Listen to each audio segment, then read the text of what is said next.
নির্বাচন সামনে রেখে সারা দেশে জমজমাট প্রচারণা চালাচ্ছে বিভিন্ন দলের প্রার্থী নেতাকর্মীরা। সকাল থেকে নানা প্রতিশ্রুতি নিয়ে ভোটারদের দ্বারে দ্বারে যাচ্ছেন প্রার্থীরা।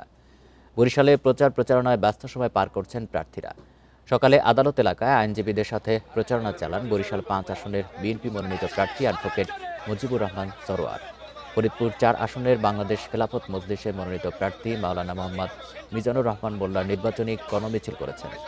এ সময় তিনি ইনসাফের সমাজ প্রতিষ্ঠার ঘোষণা দেন। নাটোর ২ আসনের ১০ দলীয় জোটের জামাত প্রার্থী অধ্যাপক ইউনুস আলীর দাড়িপাল্লা প্রতীকের গণসংযোগ করেছেন। এ সময় দিঘাপতিয়া ইউনিয়নের উত্তরা গণভবনের সামনে পথসভা করেন দলীয় নেতাকর্মীরা। এছাড়া পাবনা, ফেনী, হবিগঞ্জ সহ বিভিন্ন জেলায় প্রচারণায় ব্যস্ত সময় পার করছেন প্রার্থী নেতাকর্মীরা।